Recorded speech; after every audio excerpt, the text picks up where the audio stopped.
lot has changed between these two teams since odds were released on the DK Sportsbook. So we didn't really know who either of the starting quarterbacks would be, with like Aaron Rodgers' status up in the air, and the Saints had yet to name Jameis Winston the starter. The Saints opened as a 2.5-point favorite and have since moved to a 3-point underdog at home in week 1.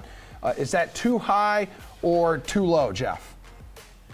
I would say even at 3, it's a little bit too low. I mean, I know that the 3-point swing is big, and you know, that probably leads some people maybe to taking the field goal with the Saints. But, you know, I would try and wait to get this line at -2.5 Packers. And I do feel like with Jameis Winston starting, you know, enough people will feel good about the Saints that they'll say, okay, well, I mean, the Saints are offering us value at +3, but this is the Packers. This is the best team in the NFC last year in terms of record. Obviously, they didn't win the NFC Championship, but in the regular season, they've been very good at covering the spread under Matt LaFleur. They've been good road teams as well. The Saints actually really haven't been that good at covering spreads in the Dome either over the last couple of years, and now they're going through the big quarterback change. There's too many things going on in the Saints, and we haven't even mentioned the injury issues at wide receiver. I think you wait and you see if this dips under -3, excuse me. But even at -3, I think this is too low. The Packers aren't getting enough respect here. All right, AJ, how about you? Too high or too low, the spread?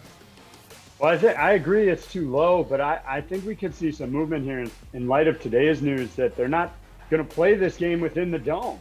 The fact that they're not going to be, or expected not to be, in New Orleans, at least for all of September here now, you know, I think that's a big factor here, that suddenly, even if they pick a neutral site to avoid giving the Packers home field advantage, the fact of the matter is it still becomes a road game for the Saints. And so I think that's a big concern here. You know, I thought Jameis Winston did a decent job during the preseason, 219 yards, 3 TDs, 1 interception. But they're missing Michael Thomas, obviously. Tre'Quan Smith is dealing with an injury as well.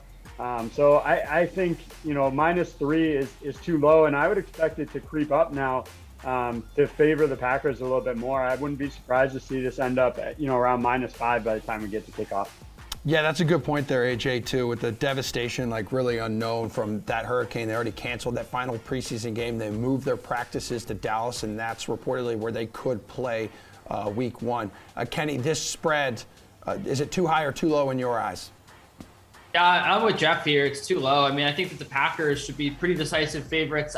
Look, I think that we've made fun of me. We've made fun of those who have read too much into the preseason. But if you think that watching Jameis Winston and Marquez Callaway means that somehow the Saints are, you know, in the preseason against backup defenders, means that somehow the Saints are going to win this game, you're fooling yourself. Now, perhaps they could, but it has nothing to do with the preseason. Like, I'm not taking what I saw from Jameis Winston in the preseason and saying, oh yeah, the Saints offense is going to be just the same as it was.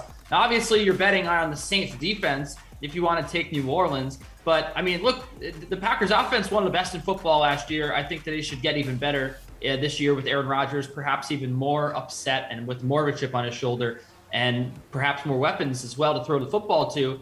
And yeah, when you look at the other side of the coin, I just think that there's a big question mark with that Saints offense. We don't know what it's going to look like. We don't know if they're going to bring in Taysom Hill for part of the game. Like, we just don't know. So with that uncertainty, I absolutely cannot, in good conscience, back the Saints. And as AJ pointed out, now the venue change sort of makes it even more difficult to get a read on.